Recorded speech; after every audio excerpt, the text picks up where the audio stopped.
Hello, this is Steven again. I'm back. I mentioned before, okay, about Cindy, right? Okay, and we met on the phone on AOL. Actually, it wasn't on the phone during the AOL session, but we met online, okay? And I for some reason I went to a room, this one room or whatever she was in. I never knew she was existed, okay? So I got into this room. I don't even know how I got into this room on AOL. Okay, guys, let's get this straight. Okay, and Sharon, this gal, or whatever, she hooked me up with Cindy. Okay, this was after me and my wife departed. After our big thing happened, or separation. To get precisely this right, we separated on bad terms. She went her way. I took her down to the bus station, gave her a lot of money, $500. Not really a lot of money, but it was a start. The second time around, I gave her $500 to get her started anyway. Bought her bus ticket. Well, I bought her bus ticket, plus gave her $500 to be able to eat on and to do whatever she had to get, because she was going back to. I know exactly where she was going. Okay, but it was in Michigan. That's all I know. It was in Michigan. She went through a lot of cities, through Reed City, and then she got off at Howard City. Okay, that's all I know. Okay, the first time. Okay, I know the reason why I'm saying this about the first time is because she came back. Okay, the bad thing is she came back after all this mess. I spent a lot of money. She came back, and it was hell for the first few months, because we were trying. She said, "I'm going to try to work on the relationship, try to work things out, and also the blah blah blah stuff." Okay, so we tried to work it out. We worked it out for a while to start talking to this person again online. They start talking again over and over online, so they started getting into that click. You know what I'm talking about. In other words, falling in love again. Well, they were already in love. I'm not saying that. They never left in the first place. I found out. I thought that everything would change, everything would be nice, sweet. Anyway, let's beat up. Okay, so again, after I gave her a bunch of money again, so I took her down to the bus station. And she finally couldn't wait to get back, to her love of her life, whatever you want to call it. I couldn't wait to get rid of her because I had no choice, because I knew she wasn't in love with me anymore. I'm not talking about Cindy. I'm talking about Shannon. Okay. So what happened is, good thing is I met Cindy. I'll say it a little bit faster now. Met Cindy. She flew out. I flew her out. I gave her some of the money to fly out. And I guess her dad, stepmom, gave her some money too, also to fly out at the time, because her work was a little bit slower than usual. She worked. Yeah, she was working, and you. Well, yeah, Cindy had a hard time. Her mom died in 2004. Think it was her, and also she lost the love. Well, she lost. Okay, she lost her husband in 2004 also, but she lost two great people at the same year. Okay, I lost a person to a different situation, guys. It's not death. Okay, I lost a person to a cause of falling out of love. Okay, after 14, 15, some years, I think it was almost 15 years of love. I mean, it was close to 15 years. We were in love.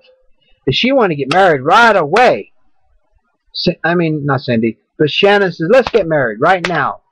That's all she kept saying. "Let's get married right now, or else we're not going to wait forever." So I said, "Okay, let's do it then." So I jumped into the bucket. We got married. Bingo, the ring on. Everything else, the ring, just like that, But anyway, everything was working out fine. We were going places, going to bars a lot, going out drinking, having a good time, and going to Knott's Berry Farm every other month or whatever, having a blast of the bitching this time ever. But it just went down an end road. It went down a terrible road until the end. And I never got no help for this. But then I got this weird feeling come across me. Even though I fell in love with Cindy I really did. I fell in love with Cindy the first time I seen her. She came off the plane, but you guys gonna laugh a little bit when you hear this. We got enough chance. I hope it's not gonna run out of time here. Okay, all she cared about was that damn cigarette. Okay, I didn't. I seen a cigarette not lighting up inside of the plane, or I mean inside the plane station, because they would have got her right there. I seen her come towards me, and my mom says, "Where's she at, Steven? Where's she at?" I said, "She's right there. She's coming this way right now." And then Otis goes, "Well, where is she at, Steven? I don't see her. What are you talking about?" I said, "She's right there." "Oh, wow. Is that her?" I said, "Yep." I said, "Oh, my goodness, you boy."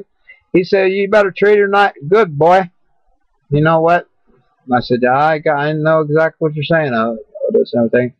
Okay, no sooner I said that, they're like together, and she looks at me nervously, in my eyes, nervous. Like, it's like the end of the world, you know. She takes my mama, puts her arm around my mama, and takes her away from me. Takes her outside, and says, "Let's go smoke a cigarette." And I said, "What the hell? She's flown all the way out here from me, and she's going outside with my mommy." "Mama, what the hell did you do, Mom?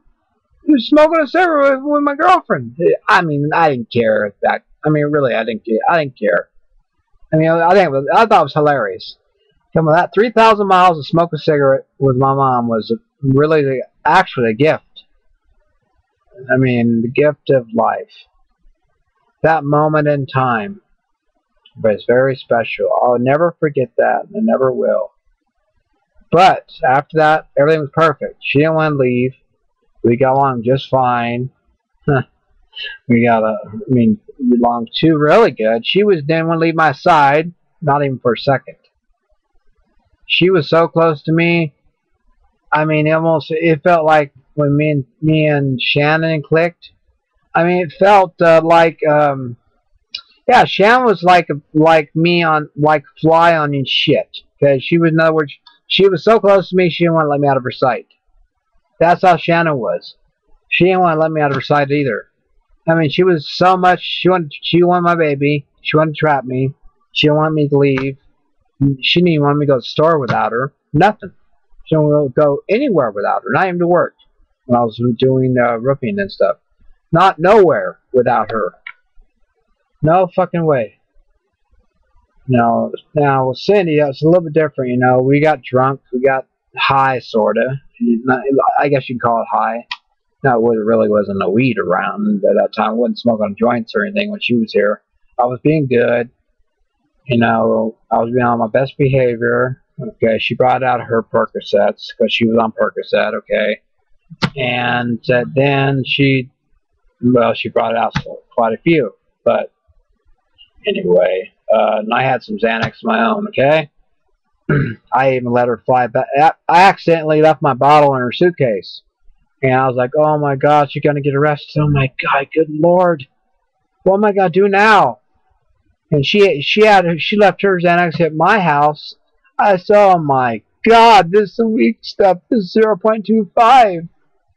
And I said, "I'm on 1 milligrams, and she's on 0.25. That was back then, okay, because she's on a higher dose now than she was then. She's on 2 milligram bars now. I know, Dr. Mine. Once you get on 2 milligram bars, you can never get off, right? That's what you say anyway." Okay, anyway, she got through all the checkpoints, through everything, flying colors. Even with my name, didn't check twice. It's trafficking. She got through. No problem at all. Got through. It's already done and over with. We're talking about way back, 2005, and I'm being honest with you. She made it.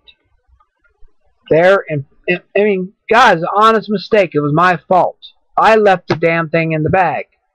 Because what happens, it fell in the bag because it fell off the bed and went ding right into her. But she didn't even know it was in there until after I noticed it was messing. She went through her stuff. She found it, and I was, "Oh my God!" I said, "Oh no, Lord have mercy! Don't get caught with that." You know, because that's a major thing. It was on television about a movie star who got busted with that shit. I'm not kidding you. The kid from Home Alone got some time for that shit. And I don't know if that's an accident or not. This was just an accident. And I think God above was looking over her or something. But she made it, thank God, you know. So everything worked out fine. We left that shit back there. I just got me some new stuff. So I'm away to get some more. So I got some new stuff. I had to. But anyway, I ain't gonna tell you how I did it or what I did to get it. So, but anyway, I was gonna tell you how much I was in love with Cindy, and I was so glad to see her. And after the cigarette part was over with, and my mom told me, you know what, you got a good girl right here. Treat her right. You know, Mom, you're right. Treat her right. Which I know I could do better on some of my temper. Okay? I'm not perfect, Mom. I'm not even talking. Am I talking to you, Mom? Yeah, I guess I am. Okay, I'm not even perfect. Well, everybody. And Mom, too. But, you know, I'll do the best I can. And, you know, life is like a vapor. One day you're here, next day you're not. It's like vaporized in air. Okay, all I can say about this to not sympathize, but to get it right, is be proud of who you are. When you find the love of your life, and you think that you found the love of your life, stick by her side. You know, nothing is not too impossible to do. Okay, this purple thing you see right here, I'm wearing it for a reason. Ever since the Casey Anthony thing, out of respect for Casey Anthony, rock and roll thing, it says on here, I wear purple, rock and roll. It's for the herd, you know, when she passed away, whatever. Maybe it was for a sympathy thing. Okay, well, she passed anyway. But anyway, as you were saying, Cindy, yeah, we met each other. I'm very happy and I couldn't be more enlightened. And I couldn't be more intrigued than to be happy. I mean, she brightened up my life more than any materialistic thing in this whole wide world could ever do. Okay, there's no materialistic thing or person, even though it seems that way, for the record, mark that for the record, that can make me happier than she does. Okay, I feel that way, and that's where I'm sticking to my guns. So, you know, life goes on. I know. I know we're all have our days counted. Just like I told you about with the Whitney Houston thing, trial and everything. Whatever. The thing that was going on, not really trial, but Whitney Houston thing. You know what I'm talking about? That was Michael Jackson trial. What I'm talking about. But that's different. Take your days and count them, you know, and be proud of. Just take your days of blessings. I'm not much of a church-going person, to be honest with you. Okay, I'm being telling you right to your face, as you can see right here on the camera. Okay, I'm not. I mean, I used to go to church. It seemed like the truth is, it seemed like every time I go to church, something bad would happen. Worse. I know what you're thinking. I know what you're thinking. I know what you're gonna say. That's just the devil trying to get back at you, Stephen. That's all. I mean, it happened to Cindy and I. We go to church, something happens. Boom, we end up with a flat tire. Or anything, huh? Okay, we go to church, she ends up in the hospital. That's an example. I mean, how does that fly? We think we're being blessed, and things get worse. I mean, it's not, some things just don't make sense sometimes.